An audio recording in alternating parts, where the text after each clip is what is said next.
Hello friends, hope everybody is doing well. आप सब ठीक हो गए। आज की वीडियो में मैं आपसे कुछ शेयर करना चाहता हूँ कि जब when we are going abroad तो उस टाइम पे क्या दिक्कतें आती है और what needs to be done, हमको कैसे उसको टैकल करना है। तो पहली चीज़ है कि जब भी आप अब्रॉड जाते हैं, सॉरी इंटरप्ट कर रहा हूँ, मैंने वीडियो के एंड में जो फॉर्मेट है डॉक्टर से आपको क्या फॉर्मेट लेना है वो मैंने वीडियो के एंड में मैंने अटैच कर दिया है। तो आपको इसके अगर ये आप करते हो तो कोई अब्रॉड जाने में आपको कोई तकलीफ़ नहीं आएगी। लेकिन एक चीज़ मैं कहना चाहता हूँ कि जो हमारे यहाँ का जो मेडिकल फैसिलिटीज़ है वो बहुत अच्छी है as compare to other countries. हमारे यहाँ एवरीथिंग इज़, कुछ भी होगा आपको जल्द से जल्द मिल जाता है। कुछ तकलीफ है आप डॉक्टर के पास जाइए, आपके फैमिली डॉक्टर के पास जाइए, वो आपको दूसरा कोई स्पेशलिस्ट सजेस्ट करते हैं तो आपका जो इशू है वो टैकल हो जाता है। पर अब्रॉड में कई बार ऐसा नहीं होता है। 15-15 दिन के बाद हमको अपॉइंटमेंट मिलता है, तो ये सब इश्यूज़ है वहाँ पर। अब जहाँ तक बात है कैथेटर्स ले जाने की या कैसे करना है, तो पहली चीज़ जो है कि आपके जो यूरोलॉजिस्ट है, जिससे आप एक आपका जो यूरोलॉजिस्ट होगा उनसे आप जो आप नॉर्मल या जो आप फॉलोअप करते हो या कुछ भी इशू यूटीआई जब भी होता है तो आप उनसे मेडिसिन लेते हो। तो यूरोलॉजिस्ट में बार बार आप चेंज मत कीजिए, एक ही यूरोलॉजिस्ट रखिए। तो उसके ट्रैक में उसको पता है कौन सी एंटीबायोटिक्स आपको पहले दी है या देनी चाहिए, या पूरे मैंने एक फ़ाइल बना दीजिए आप। तो वो फाइल ही आपको कैरी करनी है हर जगह, बराबर है। तो आपको बार बार आप चेंज करोगे तो यूरोलॉजिस्ट पे कंफ्यूज होते हैं मेडिसिन प्रेस्क्राइब करने के लिए, और हमको भी तकलीफ होती है। तो एक ही यूरोलॉजिस्ट रखिए, तो उससे आप, मेरा जो यूरोलॉजिस्ट है करीब बहुत 10-12 साल से है, मैं उसके पास ही जाता हूँ। तो दे ही वो ही नोज़, उनको पता है क्या है अंदर, मतलब दे रेगुलर उनके माइंड में रहता है कि व्हाट तकलीफ़ क्या है मुझे, बराबर है। अब जहाँ तक आप अब्रॉड जाना चाहते हैं कोई भी, तो पहली चीज़ जो करनी है कि आपके जो यूरोलॉजिस्ट है उनके लेटर हेड पर आपको पूरा आपका जो, मतलब इतना बड़ा नहीं लिखना है, वीडियो के एंड में मैंने अटैच किया है। तो उसमें आपको खाली डिस्क्रिप्शन होता है कि भाई इसका नाम ये है, इसकी एज इतनी है और इसको न्यूरोजेनिक ब्लैडर है, और ये दिन में 6 या 7 बार, 5 या 6 बार कैथेटरेशन करता है। उसके लिए वो रॉबिन्सन R90 जेली ये सब यूज़ करता है। तो वो आपको लेटर हेड में अटैच करना, डॉक्टर से लिखवा के, डॉक्टर का rubber stamp and sign by the doctor, जो यूरोलॉजिस्ट है आपकी, ये कंफर्म होना ही चाहिए, रबर स्टैम्प और साइन। तो ये दूसरा और एक प्रिस्क्रिप्शन होता है, उसमें वो पूरी मेडिसिन होती है, आपको उसमें लिखा होना चाहिए कि Robinson R90 lignocaine jelly, hydrochloride jelly, उसका जो सॉल्ट है लिग्नोकिन हाइड्रोक्लोराइड है, पर उसको तरह तरह लॉक्स है, जाइलोकेन है, वोकेन है, अलग अलग कंपनी अलग अलग उनको नाम देती है, पर अंदर का जो सॉल्ट है, अंदर का जो केमिकल है, वो लिग्नोकिन हाइड्रोक्लोराइड 2% है। ये चीज़। और अच्छा, एक चीज़ है, देखिए जब अब्रॉड जाते हैं तो प्रिवेंटिव एंटीबायोटिक्स आप रखिए आपके पास। आप कितने दिन के लिए जाते हैं, 7 दिन के लिए, 15 दिन के लिए, तो एक एंटीबायोटिक आप रखिए। आपको लेनी नहीं है पर आप रखिए अपने पास, तो अब्रॉड में कुछ हुआ आपको तो यू कैन टेक एंटीबायोटिक, आप ले सकते हो, तो आपको तकलीफ नहीं होगी। वहाँ आप नई जगह पे जाते हो तो बहुत इश्यूज़ होते हैं, लैंग्वेज के इश्यूज़ होते हैं अब्रॉड में, और एक अलग ही उनका कल्चर, हमारा कल्चर अलग है, तो थोड़ा तकलीफ होती है। मेरे साथ ये हुआ है, तो समझ नहीं पाते हो, तो इश्यूज़ बहुत होते हैं। और कोई भी डॉक्टर डिस्पेंसरी में आप जाए, मेरे साथ जो हुआ है, आपको जब भी तकलीफ होती है कोई भी, तो पहले अपना वो लोग पासपोर्ट मांगते हैं एक, और नए हैं तो पता नहीं कौन मेडिसिन हमको, कैसी मेडिसिन देते हैं, क्या है वो इतना क्वालिफाइड। हमारे यहाँ MBBS, मतलब एक हम मानते हैं कि भाई MBBS है, वहाँ की कुछ अलग ही सिस्टम है वहाँ का कुछ, तो थोड़े इश्यूज़ होते हैं। अच्छा, अब जब आपको करना क्या है, अभी मेन पॉइंट जो मैं आपको बताता हूँ, डॉक्टर्स का प्रिस्क्रिप्शन ओरिजिनल जो है, आपका ओरिजिनल जो है, वो आपका जो जो लगेज होता है, कार्गो लगेज, बड़ी बैग जो होती है, आप, बराबर है, तो उसमें एक बॉक्स ले लीजिए प्लास्टिक का बड़ा, उसमें आपके कैथेटर्स, उसमें आपकी जेली, और डॉक्टर का ओरिजिनल लेटर हेड पे जो होता है वो आप बॉक्स में रख दीजिए, और वो बॉक्स जो है आपके बैग में रख दीजिए, वो आपके कार्गो में जाएगा।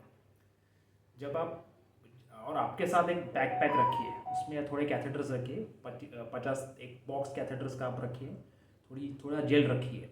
कई कई बार आप जब भी लैंड होते हो तो कई बार आपका लगेज मिसप्लेस हो जाता है या कुछ इश्यू होगा तो आप कैथेटराइजेशन नहीं कर पाओगे।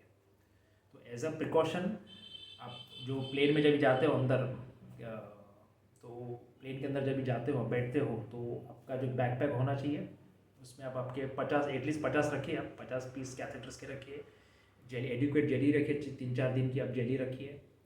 और जो डॉक्टर का जो जेरोक्स जो है, जो डॉक्टर ने जो लिखा है आपका जो डिस्क्राइब किया है उसका एक जेरोक्स आपके बैकपैक में रख दीजिए, तो आपको कोई किधर भी इश्यूज़ नहीं आएगा। बराबर है, ये चीज़ आपको याद से करनी है। जब आप इंडिया से जब भी जाते हैं, कोई भी एयरपोर्ट है, इंडिया का कोई भी एयरपोर्ट है, तो वहाँ पे पहले हमारी चेकिंग होती है। तो वहाँ पे जैसे जेल हम बैग में रखते हैं तो मेटल डिटेक्टर से पता चल जाता है कि ये कुछ मेटल का है। तो मेरे साथ वही हुआ था, मेरा बैग उन्होंने खोला था बॉम्बे में, बॉम्बे एयरपोर्ट की बात कर रहा हूँ। तो बैग उन्होंने खोला था और मुझे मतलब दे फाउंड समथिंग सस्पिशियस, इतनी सारी ट्यूब्स किस लिए है और ये क्या है। तो मुझे बुलाकर उन्होंने बैग मेरा खोलवा था। तो मैंने कहा कि बॉक्स, प्लास्टिक का बॉक्स, उसमें अब आपके कैथेटर्स मैंने रखे हुए थे, रोब्दोज़ार 90 का एक बॉक्स रखा था, जेल्स की 6-7 ट्यूब्स रखी थी मैंने, और एक ओरिजिनल डॉक्टर का लेटर जो डिस्क्रिप्शन है वो मैंने लेटर पे साइन एंड स्टैम्प वो मेरे बॉक्स में उनके अंदर रखा था। मेरा बैग खोला गया, मुझे बुलाया गया, क्या है ये चीज़। तो मैंने बता दिया उनको कि भाई डॉक्टर्स का जो बॉक्स के अंदर से जो निकाला मैंने यूरिनल जो था, मैंने उनको दिखाया कि मैं यूरोजिन ब्लैडर है मुझे, और मुझे कैथेटराइजेशन करना पड़ता है, मुझे यूरिन ब्लैडर मेरा ड्रेन करना पड़ता है। तो उन्होंने कुछ कहा नहीं, ओके समझ गए, क्योंकि इंडियंस थे तो इंडिया में चलता है, पर वो चेकिंग ज़रूर होता है। जब मैं वहाँ पर गया, मैं थाईलैंड गया था कंपनी के इससे, मेरा प्रोफाइल जो है, वर्क प्रोफाइल मेरा जो कुछ साल के लिए मैं वहाँ पे ट्रांसफ़र, कंपनी के थ्रू में ट्रांसफ़र हुआ था वहाँ पर। तो वहाँ पर लैंड होने पर सेम चीज़ मुझे फेस करनी पड़ी। वहाँ पे उन्होंने मुझे रोका कि भाई ये क्या है। ठीक है, पहले तो मेरा जो चेकिंग हुआ था वो पहले बैकपैक में ही, जब वो जो सेंसर्स जो होते हैं उसमें सब पास होना पड़ता है, तभी से ही वो बैकपैक में मेरे जेल, मेरा कैथेटर सब थे, तभी उन्होंने मुझे रोका। तो अभी मैंने उनको बताया, जेरोक्स जो मैंने रखा था बैकपैक में वो मैंने उनको बताया, तो ठीक है यू कैन गो।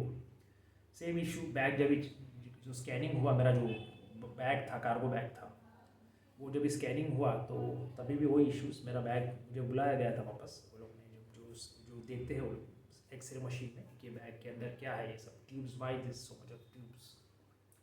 तो सेम चीज़ अंडर मैंने रखा था ओरिजिनल लेटर, तो उनको मैंने खोल के दिखाया कि ये मैं फेस कर रहा हूँ, तो इश्यू नहीं हुआ, छोड़ दिया उन्होंने मुझे। तो ये इश्यूज़ हम फेस करते हैं।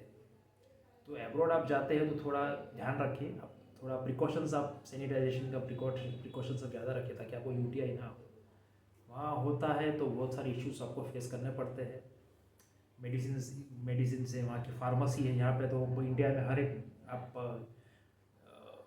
हर एक कुछ अंतर में आपको एक मेडिकल मिल जाती है, वहाँ पर वो नहीं है। वहाँ पे आपको फार्मेसीज होती है, दूर दूर होती है बहुत। तो कई बार मेरे साथ ऐसा हुआ है, तो घूमना पड़ता है फार्मेसी के लिए। डॉक्टर्स लैंग्वेज का इशू होता है, लैंग्वेज वो समझ नहीं पाते हमारी, हमको क्या तकलीफ़ है वो नहीं हम समझ पाते हैं। हमारे यहाँ बहुत अच्छा सिस्टम है कि भी हमारे यहाँ सब कुछ अवेलेबल है। मतलब आपको हार्ट का इशू है, आप जाइए डॉक्टर के पास, शाम सुबह को कुछ हो रहा है, शाम को आप हार्ट स्पेशलिस्ट को मिल सकते हैं। एनी इश्यूज़ वहाँ पे बैकग्राउंड में थोड़ा सिस्टम उन लोगों का अलग है, तो थोड़ा ये सब ध्यान रखना पड़ता है। होप आपको ये वीडियो पसंद आया होगा। तो ये सब जस्ट मुझे शेयर करना था आपसे, ये एक्सपीरियंस मेरा। जहाँ तक डोमेस्टिक का सवाल है, डोमेस्टिक फ़्लाइट्स है आपकी, जहाँ आप इंडिया में ट्रैवल कर रहे हो, तो उसमें कुछ इतना इश्यूज़ नहीं होता, इतना स्ट्रिक्ट नहीं होता। बट डोमेस्टिक का भी मुझे अनुभव है, पर इतने डोमेस्टिक में इतना नहीं होता, क्योंकि हमारे पास आधार कार्ड होता है, हमारा पैन कार्ड होता है, तो उनको पता ही यहाँ पे रहता है, तो इंडिया में इतना इश्यूज़ नहीं होता।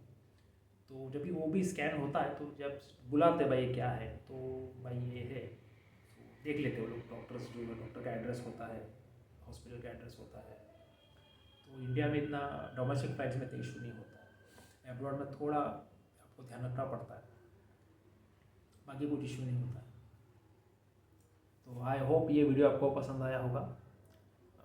Thank you very much once again, god bless, take care.